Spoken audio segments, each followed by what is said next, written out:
উচ্চ মাধ্যমিক একাদশ শ্রেণীর সুপ্রিয় শিক্ষার্থীবৃন্দ, সবাইকে অনেক অনেক শুভেচ্ছা। আশা করছি তোমরা সবাই ভালো আছো, সুস্থ আছো এবং নিয়মিত লেখাপড়াও করছো। আমি রাফিউল ইসলাম, সহযোগী অধ্যাপক, বাংলা বিভাগ, কুমিল্লা ভিক্টোরিয়া সরকারি কলেজ। আজকের এই ক্লাসে তোমাদের সবাইকে স্বাগত জানাচ্ছি। প্রিয় শিক্ষার্থীবৃন্দ, তোমরা নিশ্চয়ই জানো চলমান কোভিড পরিস্থিতিতে তোমাদের যে 2022 সালের উচ্চ মাধ্যমিক চূড়ান্ত পরীক্ষা, সেটিকে লক্ষ্য রেখে তোমাদের জন্য একটি সংক্ষিপ্ত সিলেবাস বা পাঠ্যসূচি প্রণয়ন করা হয়েছে এবং সেটির আলোকে তোমাদের একটি সাপ্তাহিক অ্যাসাইনমেন্ট কার্যক্রমও শুরু হয়েছে এবং ইতোমধ্যে তোমরা তোমাদের প্রথম সপ্তাহের যে অ্যাসাইনমেন্ট ছিল সেগুলো তোমরা সম্পন্ন করেছো এবং সেখানে বাংলা বিষয়ের বাংলা প্রথম পত্র থেকে তোমরা জানো একটি গল্প অপরিচিতা, সেটি থেকে কিছু বিষয়ে তোমাদের অ্যাসাইনমেন্ট দেওয়া হয়েছিল। বাংলা বিষয়ের যে দ্বিতীয় অ্যাসাইনমেন্ট, সেটিরও কিন্তু বিষয় ইতিমধ্যে নির্ধারণ করা হয়েছে এবং সে বিষয়ে গত ক্লাসে আমাদের বাংলা বিভাগের একজন শিক্ষক সে বিষয়ে ক্লাস নিয়েছেন, বিস্তারিত আলোচনা করেছেন এবং তোমরা জানো বাংলা উচ্চারণের কিছু নির্ধারিত বিষয়, বফলা, মফলা, রফলা, জফলা, এগুলোর যে উচ্চারণ বিধিগুলো রয়েছে এবং সেগুলোর যে প্রয়োগ, অর্থাৎ আমাদের যে পাঠ্য বই, সেখানে এই উচ্চারণ বিধিগুলোর যে প্রয়োগে যে শব্দগুলো, সেগুলো কেন্দ্রিক তোমাদের যে অ্যাসাইনমেন্ট কার্যক্রম সে সম্পর্কে তিনি বিস্তারিত আলোচনা করেছেন।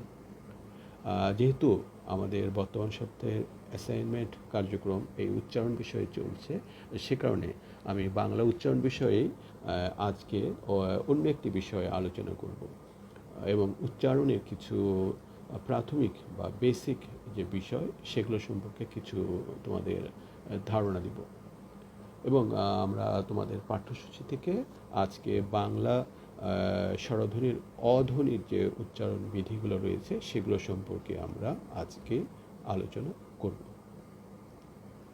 উচ্চারণ একটি ব্যাপক ও বিস্তারিত আলোচনার বিষয়। তোমাদের যে পাঠ্যসূচি সেটি মূলত কিন্তু বাংলা শব্দে যে বিভিন্ন ধ্বনির যে উচ্চারণ বিধিগুলো রয়েছে সেগুলো সম্পর্কে। এর বাইরেও আসলে উচ্চারণের অনেক বিস্তারিত বিষয় আছে। উচ্চারণকে এক ধরনের শিল্প বলা যায়, অর্থাৎ চর্চা, অনুশীলনী, পরিচর্যার মাধ্যমে এটিকে আসলে সুন্দর এবং কার্যকর করে তোলা যায়। উচ্চারণকে এক ধরনের বাচিক শিল্প বলা যায়। উচ্চারণের বিভিন্ন দিক রয়েছে, যেমন আমরা ভাষার উচ্চারণের ক্ষেত্রে যদি বলি, তোমরা জানো ভাষার মূলত দুটো রূপ, একটি হচ্ছে লিখিত রূপ এবং একটি হচ্ছে মৌখিক রূপ। বাংলা ভাষায় লিখিত রূপে যেমন সাধু ও চলিত দুটো রূপভেদ রয়েছে, সেরকম কথ্য রূপেরও কিন্তু আঞ্চলিক বা লোকাল ডায়ালেক্ট এবং প্রমিত একটি রূপ রয়েছে। এই যে ভাষার যে আঞ্চলিক রূপ, সেটি কিন্তু কোনোভাবেই অশুদ্ধ বা ভুল নয়, সেটিও কিন্তু একটি উচ্চারণের একটি দিক। প্রত্যেকটা আঞ্চলিক ভাষারই একটি আলাদা সৌন্দর্য রয়েছে এবং আলাদা বলা যায় ব্যাকরণও রয়েছে এবং আমাদের যে বাংলা ভাষার যে প্রমিত রূপ, সুধীজন কর্তৃক গৃহীত যে প্রমিত রূপ, সেটিও কিন্তু একটি অঞ্চলের, অর্থাৎ পশ্চিমবাংলার যে ভাগীরথী নদী সেটির তীরবর্তী যে কৃষ্ণনগর নদিয়া, সেই অঞ্চল কেন্দ্রিক যে ভাষার যে আঞ্চলিক রূপ, সেটিকেই কিন্তু সুধীজন কর্তৃক এটির প্রমিত রূপ হিসাবে গ্রহণ করা হয়েছে। আমি বলতে চাচ্ছি ভাষার যে আমাদের যে বিভিন্ন অঞ্চলে যে আঞ্চলিক রূপগুলো রয়েছে, সেটিকে কিন্তু উচ্চারণের ভুল বলার সুযোগ নেই। সেটি আসলে বিভিন্ন ক্ষেত্রে প্রয়োগের যে বিষয়, অর্থাৎ একটি অঞ্চল থেকে অন্য একটা অঞ্চলে ভাষার যে রূপভেদ পার্থক্য, সেটির কারণে আমরা যখন সর্বজনীন কোনো আলোচনা বা সর্বজনীন কোনো বিষয় থাকে, সেখানে কিন্তু এক ধরনের কমিউনিকেশন গ্যাপ তৈরি হতে পারে। সে কারণে কিন্তু এবং ভাষার এই রূপভেদগুলো থেকে একটা প্রমিত রূপকে গ্রহণ করা হয়ে থাকে এবং সেটিরই আসলে আমরা চর্চা করে থাকি। এটি গেল ভাষার যে লোকাল ডায়ালেক্ট এবং প্রমিত রূপ সে বিষয় সম্পর্কে। এরপরে একটি বিষয় তোমাদের বলতে চাই যে উচ্চারণ কিন্তু ভাষার যে অর্থ সেটিকে কিন্তু পরিবর্তন করে দিতে পারে। অর্থাৎ এক একই বাক্য বা একই যে আমাদের কথার যে সংলাপ, সেটির ভিন্ন উচ্চারণের কারণে কিন্তু সেটির ভাব পরিবর্তন হয়ে যেতে পারে। আমি আগেই বলেছি উচ্চারণ এক ধরনের শিল্প। তো একটি বাক্য বা একটি সংলাপকে শিল্পিত করে উচ্চারণ করে প্রকাশ করা যায়। তোমরা নিশ্চয়ই দেখে থাকবে যে যারা বিভিন্ন শিল্পী রয়েছেন, আবৃত্তি শিল্পী হোক, অভিনয় শিল্পী হোক, তাদের এক ধরনের উচ্চারণের মধ্যে এক ধরনের সৌন্দর্য রয়েছে।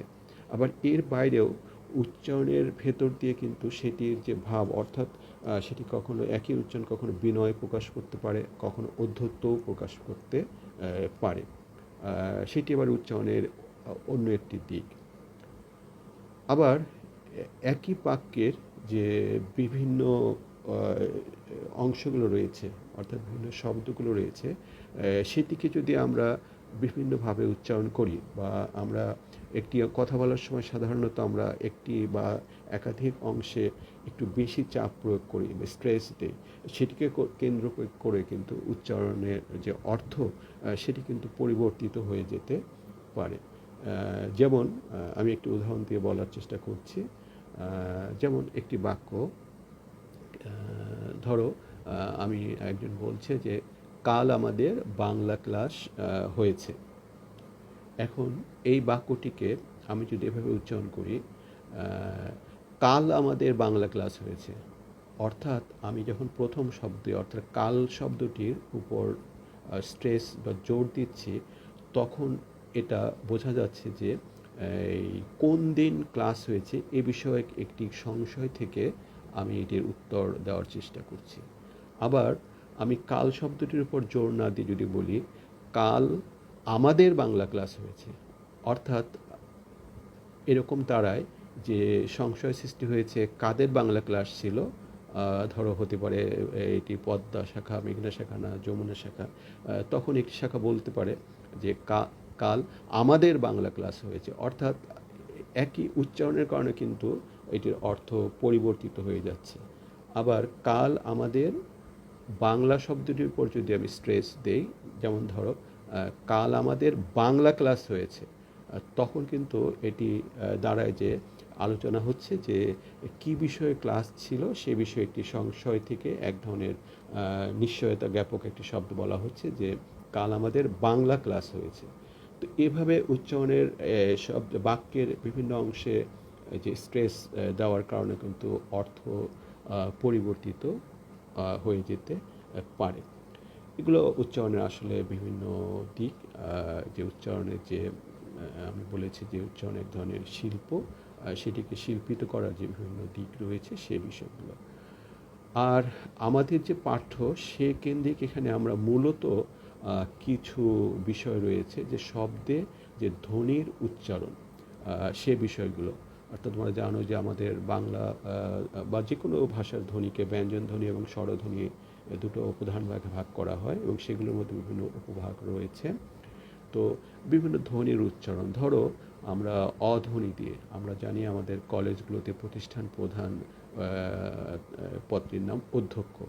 এখন অধ্যক্ষ বলবো না অধ্যক্ষ বলবো, তো এটির সুনির্দিষ্ট নিয়ম রয়েছে, সেটির আলোকে আমাদের চর্চা এবং অনুশীলন করা উচিত। এরকম বর্ণগুলোর বিভিন্ন ধ্বনিগুলোর যে উচ্চারণ বিধি রয়েছে সেগুলো আসলে আমাদের যে পাঠ্যসূচি সেটির আলোচনা বিষয়, সেটি আমরা ধারাবাহিকভাবে আলোচনা করব এবং আজকে মূলত অধ্বনির যে উচ্চারণ সেই বিষয়ে আমরা আলোচনা করব। বাংলা ভাষায় শব্দে ধ্বনির উচ্চারণ নিয়ে অনেক কারণেই কিছু বিভ্রান্তি রয়েছে। এর অন্যতম একটি কারণ হল শব্দের লিখিত রূপ ও উচ্চারিত রূপের পার্থক্য। বোঝার সুবিধার জন্য আমি কয়েকটি উদাহরণ দিচ্ছি। যেমন অশ্ব একটি শব্দ, এটি গঠিত হয়েছে অ এর সাথে তালব্য স ব ফলা। লিখিত রূপ অনুযায়ী এ শব্দটির উচ্চারণ হওয়া উচিত ছিল অশ্ব, কিন্তু আমরা উচ্চারণ করি অশ্ব। আবার নদী, এ শব্দটির লিখিত রূপ অনুযায়ী উচ্চারণ হওয়া উচিত নদী, কিন্তু আমরা উচ্চারণ করি নদী। আবার খেলা, খেলা উচ্চারণ করি খেলা, কিন্তু এর উচ্চারণ হওয়া উচিত ছিল খেলা। এছাড়া অ, এ সহ কয়েকটি বর্ণের একাধিক ধ্বনি বা উচ্চারণ রয়েছে। আবার কিছু ধ্বনির একাধিক লিখিত বর্ণরূপ রয়েছে, ফলে সেগুলোর উচ্চারণ নিয়ে দেখা যায় বিভ্রান্তি।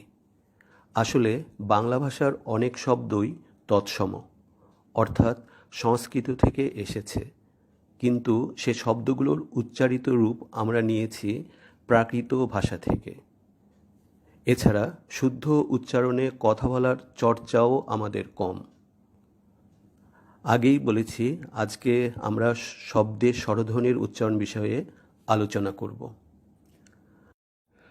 আন্তর্জাতিকভাবে মৌলিক স্বরধ্বনির সংখ্যা 7টি। বাংলা ভাষায় মোট 11টি স্বরধ্বনি প্রচলিত রয়েছে। এগুলো হলো অ, আ, হ্রস্ব ই, দীর্ঘ ই, হ্রস্ব উ, দীর্ঘ উ, রি, এ, ওই, ও, ও। এই 11টি ধ্বনির মধ্যে দীর্ঘ ই এবং দীর্ঘ উ মূলত হ্রস্ব ই ও হ্রস্ব উ ধ্বনির উচ্চারণের দীর্ঘতা জ্ঞাপক ধ্বনি। আর ওই এবং ও এ ধ্বনি দুটো মূলত স্বরে অ ও হ্রস্ব ই এবং ও এবং হ্রস্ব ই সমন্বয়ে গঠিত দ্বিস্বর ধ্বনি। বাংলা ভাষায় এরকম 25টি দ্বিস্বর ধ্বনি রয়েছে, তবে লিখিত রূপ বা বর্ণ রয়েছে শুধু ওই এবং ও এ ধ্বনি দুটোর। আজকে আমরা শুরু করব অধ্বনির উচ্চারণ নিয়ে। বাংলা স্বরবর্ণগুচ্ছের প্রথম ধ্বনি অ। আমরা জানি স্বরবর্ণগুলোর মধ্যে শুধু অধ্বনির কোনো কারচিহ্ন বা সংক্ষিপ্ত রূপ নেই। অধ্বনি অবস্থানভেদে শব্দে দুভাবে ব্যবহৃত হয়। প্রথমত, স্বাধীনভাবে ব্যবহৃত অধ্বনি, যেমন অমল, অনেক, অবাক। এই শব্দগুলোতে অধ্বনি স্বাধীনভাবে ব্যবহৃত হয়েছে বা অধ্বনির নিজ রূপে আমরা দেখতে পাচ্ছি। দ্বিতীয়ত, শব্দের মধ্যে অন্য বর্ণের সঙ্গে বিলীনভাবে, যেমন পর বা কত। পর শব্দতে প ও র দুটো ধ্বনির সাথেই অধ্বনিটি যুক্ত হয়ে আছে। একইভাবে কত শব্দটির ক ও ত ধ্বনির সঙ্গে অধ্বনিটি যুক্ত হয়ে আছে। বাংলা ভাষায় শব্দে অধ্বনির দুই রকম উচ্চারণ পাওয়া যায়। প্রথমত, বিবৃত বা স্বাভাবিক, অর্থাৎ অ উচ্চারণ অ এর মতো, যেমন অজানা, অপরূপ, ঘর, বর প্রভৃতি। অধ্বনির বিবৃত বা স্বাভাবিক উচ্চারণের সময় আমরা আমাদের দুঠোঁট অনেকটা খুলে উচ্চারণ করি। দ্বিতীয়ত, সংবৃত বা অ এর উচ্চারণ ও এর মতো, যেমন মন, অভিধান, কবি, ছবি প্রভৃতি। এ সময় আমরা আমাদের দুঠোঁট অপেক্ষাকৃত বন্ধ করে উচ্চারণ করি। বাংলা ভাষায় অধ্বনি কখনো কখনো হসন্ত উচ্চারণও হয়, যেমন সহজ। এ শব্দটিতে জ ধ্বনিটির হস উচ্চারণ হয়েছে। সহজ শব্দটিতে অধ্বনির 3 রকম উচ্চারণ রূপই রয়েছে, যেমন স উচ্চারণ হয়েছে বিবৃত বা অয়ের মতো, আবার হ উচ্চারণ হয়েছে সংবৃত বা ও ধ্বনির মতো, এবং জ উচ্চারণ হয়েছে হসন্ত। একইভাবে সরল, তরল, গরল এরকম আরও অনেক উদাহরণ দেওয়া যায়। শব্দে অধ্বনির অবস্থান 3 রকম হতে পারে, যেমন আদি বা আদ্য অ বা শব্দের শুরুতে অ, যেমন অরুণ বা ছবি। দ্বিতীয়ত মধ্য অ বা শব্দের মাঝে অধ্বনি, যেমন সুমতি বা সহজ।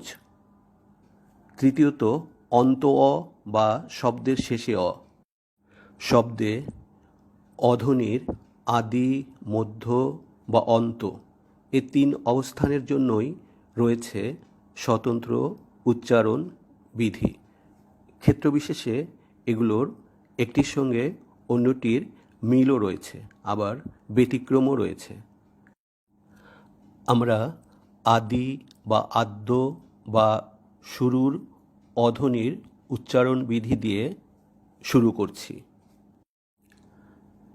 আদ্য অ বা শব্দের শুরুতে অ এর পর হ্রস্ব ই, দীর্ঘ ই, হ্রস্ব উ, দীর্ঘ উ বা এগুলোর কার চিহ্ন থাকলে উক্ত অ সাধারণত সংবৃত বা ও এর মতো উচ্চারিত হয়।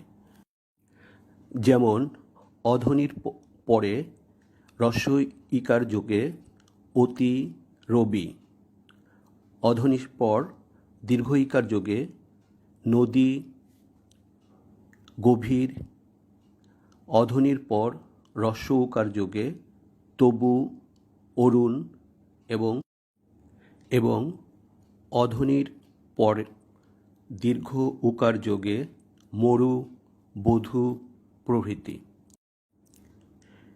এই নিয়মটির একটি ব্যতিক্রম রয়েছে, সেটি হলো আদ্য অ বা শুরুর অ যদি নাবোধক অর্থ প্রকাশক হয় বা আদ্য অ যদি স-এর সাথে সহিত বা সহ অর্থে বিলীন থাকে, তাহলে বর্ণিত নিয়মের ব্যতিক্রম হয়, অর্থাৎ আদ্য অয়ের উচ্চারণ স্বাভাবিক বা বিবৃত হয়, যেমন অবিচার, অসহায়, অতুলনীয়, অজানা। এগুলো সবগুলোই নাবোধক অর্থ প্রকাশ করছে। আবার সঠিক, সতীর্থ, সবিনয় এ 3টি শব্দের ক্ষেত্রেই স ব্যবহৃত হয়েছে সহ অর্থে। তাই স-এর সাথে বিলীনভাবে ব্যবহৃত অধ্বনির পরে হ্রস্ব ই ও দীর্ঘ ইকার থাকা সত্ত্বেও উক্ত অধ্বনির উচ্চারণ স্বাভাবিক, বিবৃত বা অ এর মতো হয়েছে, ও এর মতো নয়। তাই আমরা উচ্চারণ করছি সবিনয়, সবিনয় নয়। আমরা আদ্য অধ্বনির উচ্চারণের পরবর্তী নিয়মে আসছি। আদ্য অ বা শব্দের শুরুতে অ এর পর ক্ষীয় অর্থাৎ ক যুক্ত মূর্ধন্য স অথবা জ যুক্ত ইয় থাকলে উক্ত অ সাধারণত সংবৃত বা ও এর মতো উচ্চারিত হয়। যেমন অধ্বনির পর ক্ষীয় যোগে লক্ষ্য বা পক্ষ এবং অধ্বনির পরে জ ইয় যোগে যজ্ঞ। এ শব্দগুলোর উচ্চারণ লক্ষ্য, পক্ষ বা যজ্ঞ নয়। এই নিয়মটিরও একটি ব্যতিক্রম রয়েছে, সেটি হলো ক্ষীয় এর সাথে মফলা যুক্ত হলে উক্ত অয়ের উচ্চারণ বিবৃত বা স্বাভাবিক অ হয়। যেমন লক্ষণ, এখানে লক্ষণ রামের ভাই লক্ষণ, এ শব্দটিতে ক্ষীয়র সাথে মফলা যুক্ত হয়েছে। অন্যদিকে লক্ষণ ক্ষীয় এর সাথে মফলা যুক্ত হয়নি বিধায় এ শব্দটির উচ্চারণ লক্ষণ, অর্থাৎ এখানে অধ্বনির সংবৃত উচ্চারণ হয়েছে। এখানে লক্ষণ ইংরেজি সিম্পটম শব্দটির বাংলা প্রতিশব্দ। একইভাবে পক্ষ এবং যক্ষা এ শব্দ দুটোতে ক্ষীয় এর সাথে মফলা যুক্ত হয়েছে বিধায় আদ্য অয়ের উচ্চারণ সংবৃত না হয়ে বিবৃত হয়েছে। আদ্য অধ্বনি উচ্চারণের পরবর্তী নিয়ম হল আদ্য অ বা শব্দের শুরুতে অ এর পর জফলা বা ঋকারযুক্ত বর্ণ থাকলে উক্ত অয়ের উচ্চারণ সাধারণত সংবৃত বা ওয়ের মতো হয়। যেমন আদ্য অধ্বনির পর জফলা যোগে অন্য, সত্য, অধ্যক্ষ প্রভৃতি, এবং আদ্য অয়ের পর ঋকারযুক্ত হয়ে মসৃণ, বক্তৃতা প্রভৃতি। আদ্য অধ্বনি উচ্চারণের পরবর্তী নিয়ম রফলাযুক্ত আদ্য অ বা শব্দের প্রথম অ এর উচ্চারণ সাধারণত সংবৃত বা ও এর মতো হয়। যেমন প্রকাশ, প্রকাশ নয়। একইভাবে গ্রন্থ, ভ্রমণ, প্রশ্ন, গ্রহ প্রভৃতি। এ নিয়মটির একটি ব্যতিক্রম রয়েছে। রফলাযুক্ত আদ্য অয়ের পরে অন্তস্থ অ হলে উক্ত অয়ের উচ্চারণ স্বাভাবিক অয়ের মতো বা বিবৃত হয়। যেমন ক্রয় বা ত্রয়।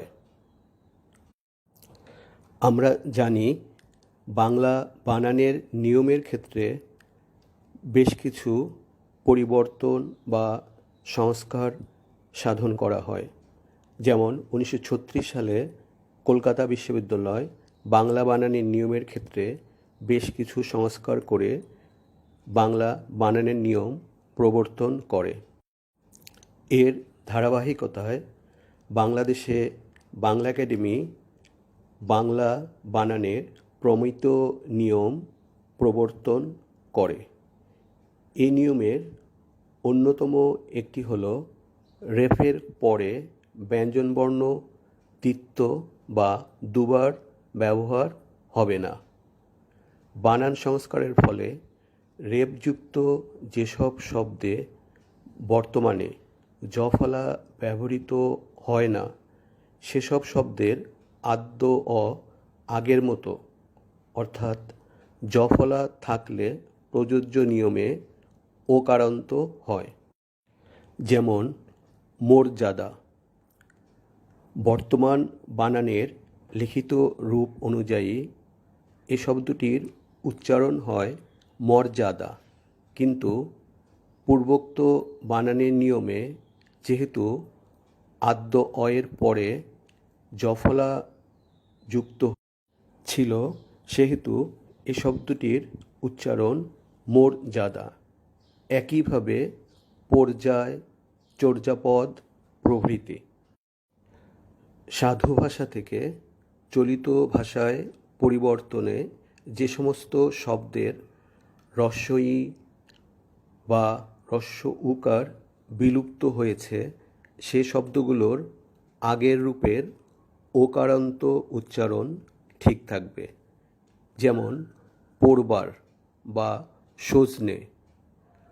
পোড়বার শব্দটি মূল রূপ ছিল পরিবার। পরিবারের হ্রস্বইকার লুপ্ত হয়ে চলিত ভাষায় হয়েছে পোড়বার। শব্দটির বর্তমান বানানের লিখিত রূপ অনুযায়ী উচ্চারণ হয় পড়বার, কিন্তু এই নিয়মে উচ্চারণ হয়েছে পোড়বার।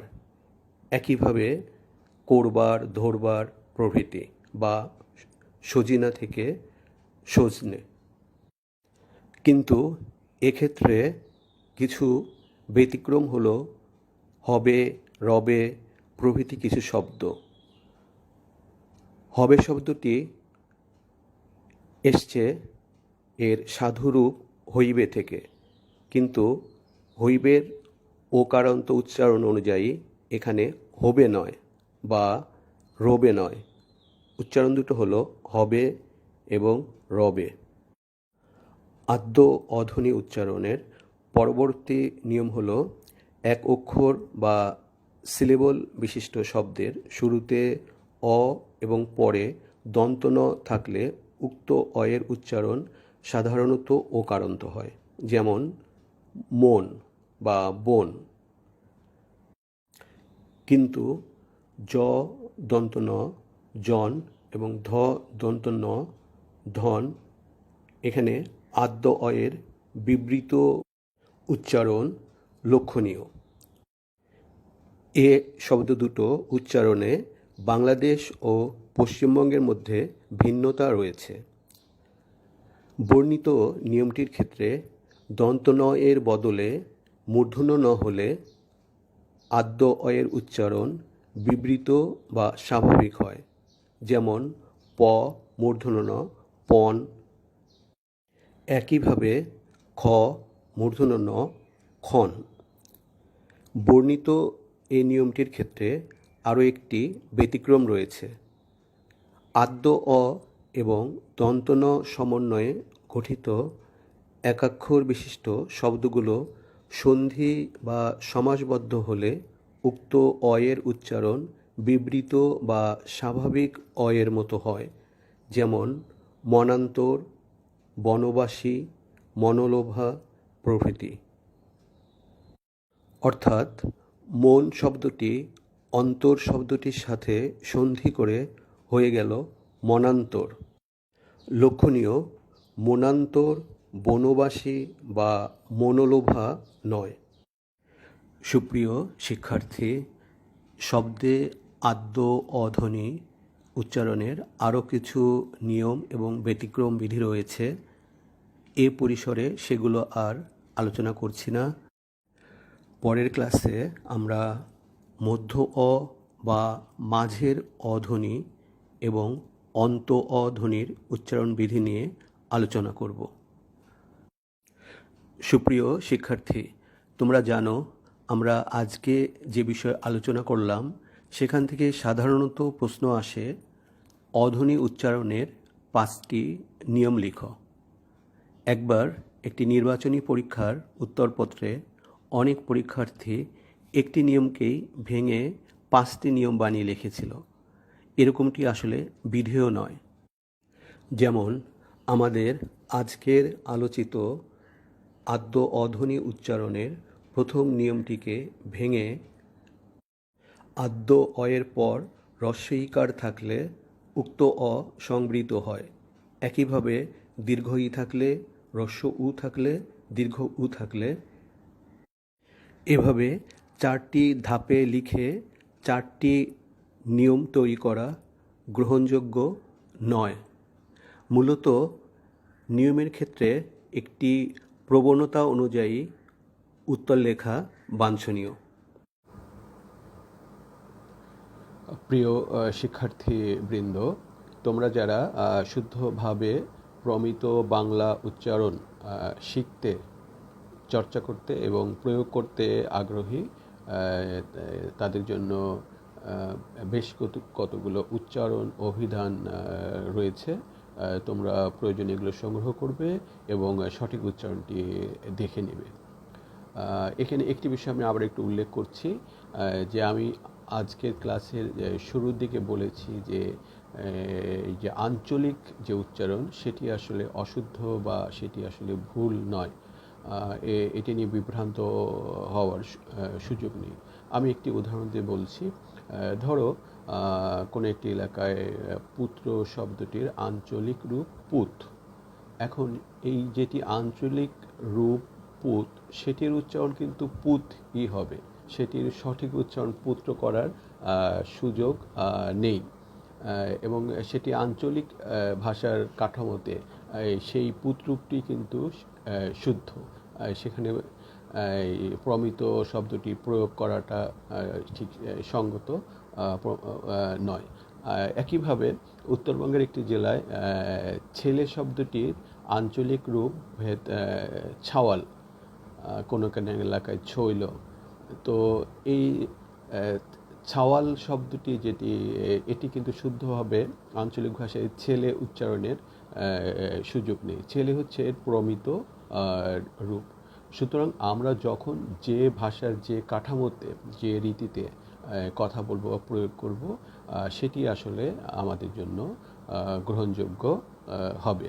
তো আমরা আজকের ক্লাসে এবং আমরা শিখছি বা চর্চা করছি ভাষার প্রমিত উচ্চারণ। সুতরাং প্রমিত উচ্চারণের বিধিগুলোই আমরা এখানে শিখছি। সুতরাং এটির সঙ্গে আঞ্চলিক রূপের যে উচ্চারণ সেটির আসলে সংযোগ বা সম্পর্ক নেই। প্রিয় শিক্ষার্থীবৃন্দ, দীর্ঘক্ষণ আমরা উচ্চারণের মতো একটি বিষয় নিয়ে আলোচনা করলাম। তো শেষে ছোট একটি নীতি কথামূলক গল্প দিয়ে শেষ করছি। আমার খুবই প্রিয় গল্প এবং আমি প্রতি বছরই উচ্চ মাধ্যমিক শ্রেণীর ক্লাসে কোনো না কোনো ক্লাসে এই গল্পটি বলে থাকি। সেটি হচ্ছে যে গ্রিক মিথোলজির যে একটি গ্রিক পুরাণের একটি গল্প, প্রমিথিউসের গল্প। প্রমিথিউস ছিল টাইটান, মানে ঠিক দেবতা নয়, আর দেবতাদের রাজা হচ্ছে জিউস। তো জিউস ছিলেন আসলে মানব বিদ্বেষী, আর প্রমিথিউস ছিল মানবপ্রেমী, মানুষের প্রতি তার ছিল অসীম ভালোবাসা। তো প্রমিথিউস স্বর্গ থেকে আগুন চুরি করে এনে মানুষকে আগুনের ব্যবহার শেখালো। তোমরা জানো আগুনের ব্যবহার শেখার সাথে সাথে মানব সভ্যতা অনেক এগিয়ে যায়। তো এবং সভ্যতার অন্যতম একটি বিষয় হচ্ছে আগুন, যেমন আরেকটি হচ্ছে চাকা আবিষ্কার। তো স্বর্গ থেকে আগুন চুরি করে মানুষকে এর ব্যবহার শেখানোর অপরাধে দেবরাজ জিউস প্রমিথিউসকে একটি শাস্তি দিলেন। সেটি হচ্ছে যে সেই অলিম্পাস পর্বতমালার সেই একটি শিখরে তাকে শিকল দিয়ে তাকে বেঁধে রাখা হলো এবং প্রমিথিউসের যে একটি ঈগল তাকে নির্দেশ দেওয়া হলো যে প্রতিদিন সে সকাল থেকে সন্ধ্যা পর্যন্ত তার প্রমিথিউসের সেই শিকলবদ্ধ প্রমিথিউসের বুক চিরে চিরে তার যে কলিজা সেটি সে খেয়ে ফেলবে এবং সন্ধ্যার পরে সেটি আবার সেই আগের রূপ ফিরে পাবে। এভাবে দিনের পর দিন এই প্রমিথিউসের এই শাস্তিটা চলতে থাকলো এবং তোমরা যারা এই গল্পটি জানো যে একটি পর্যায়ে হারকিউলিস, বিখ্যাত বীর মানুষ, সে এক সময় প্রমিথিউসকে তার এই বন্দিদশা থেকে উদ্ধার করে। তো এখানে আসলে মানবতার যে গল্প, মানুষের প্রতি ভালোবাসার যে গল্পটা আমি এই কারণেই বললাম। এবং এটি নিয়ে তোমরা জানো যে অনেক সাহিত্যকর্ম আছে। বিখ্যাত ইংরেজ নাট্যকার শেলির প্রমিথিউস আনবাউন্ড নামে বিখ্যাত নাটক আছে। তো আমি গল্পটি এই কারণে বললাম যে আমরা আসলে এই মানুষ একটি ক্রান্তিকাল অতিক্রম করছি এই প্যান্ডেমিকের মধ্যে দিয়ে। এখান থেকে আসলে সম্মিলিত সকলের প্রচেষ্টার মাধ্যমে, সকলের সচেতনতার মাধ্যমে এই পরিস্থিতি থেকে বা এই যে ক্রান্তিকাল, এই প্যান্ডেমিক থেকে আমাদের উত্তরণ সম্ভব। তোমরা সকলেই এই প্রচেষ্টার অংশীদার হবে। নিজে সাবধান থাকবে, পরিপার্শ্বের সবাইকে সচেতন করবে। আজকের মতো এটুকু বলেই শেষ করছি। ভালো থাকবে, সুন্দর থাকবে। ধন্যবাদ।